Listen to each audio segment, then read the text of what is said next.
So Lorenzo, it's gonna be a long title, but basically it's when starting a conversion optimization project, don't start by trying to improve conversion rates.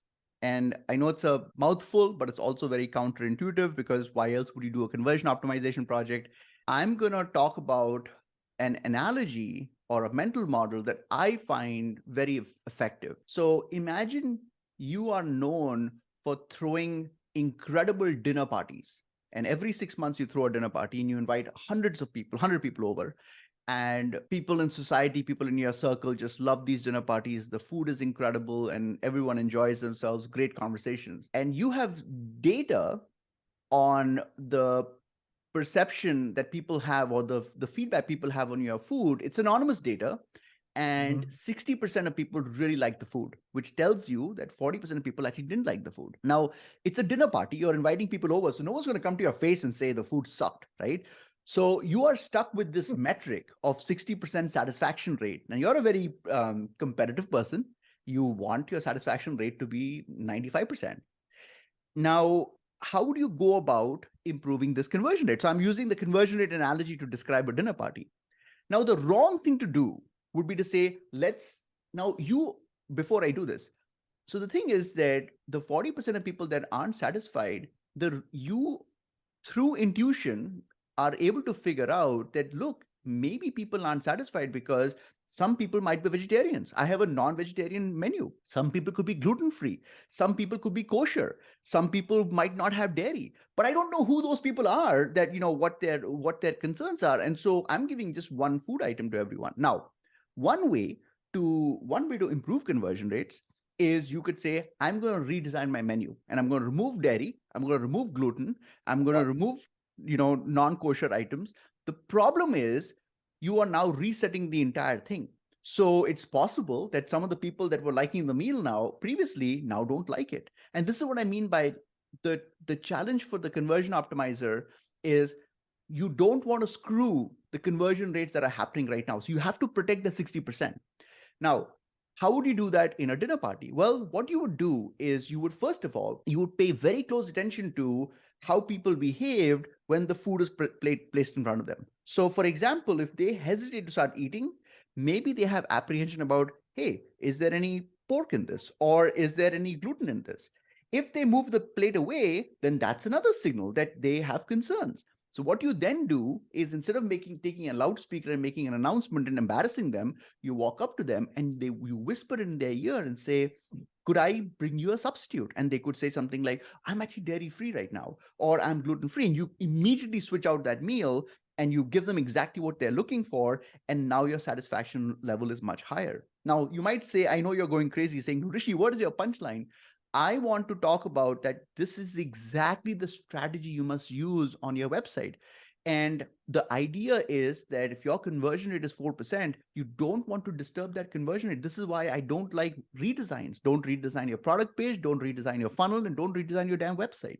Because by doing that, you are potentially putting at risk even that 4% conversion rate. What you want to do is similar to the whisper analogy. You want to place little elements on the website that allow people that are struggling, that need more convincing, that have some anxiety, whatever that may be, to raise their hand up and say, hey, I'm struggling here.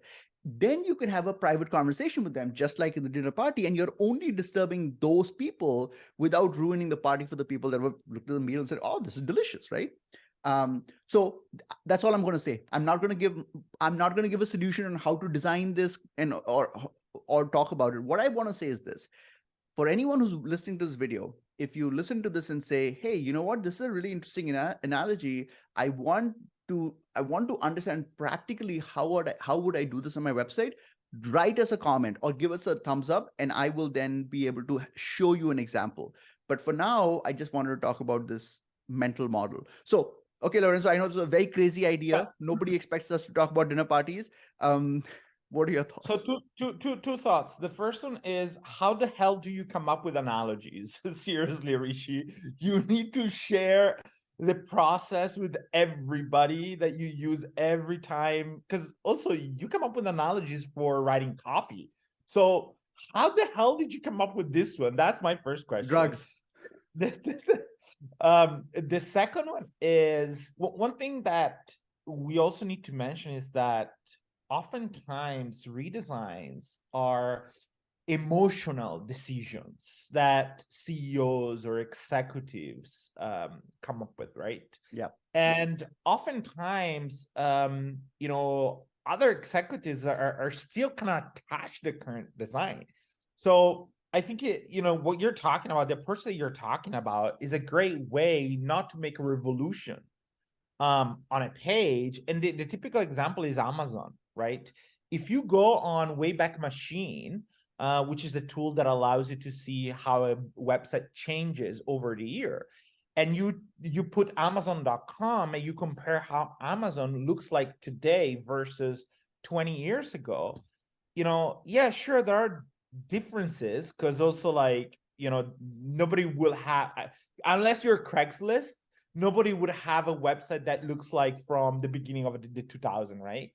But if you compare the before and after, so 20 years ago versus now, there's not a huge, again, from a UI perspective, there are a lot of like changes and so on, but there's not like a huge, crazy difference in terms of like the redesign. You can see the pattern is still there. So, yeah, those are my two thoughts, Rishi. No, absolutely. Thank you for sharing that. You're absolutely right. And it's not like Amazon doesn't have the money to do a redesign. It's just that they're more focused on money. So for them, it's like, listen, and I'm sure they have tested crazy redesigns. They're very, very data driven. So, Yep. that is evidence that they find that, they're making those incremental changes, measuring those, helping the people that need more help without disturbing the people that are very happy with Amazon is the way to do conversion optimization. And that same applies to you. So yeah, tell us what you guys think about this crazy dinner party analogy. I hope this gave you some insights. And if you really want a practical example of you're sold in the analogy, but you want to see how this works in your website, drop us a comment and I'll make a follow-up video and I'll send you a link so you can actually see how to do this. Take care, guys. Bye. Ciao.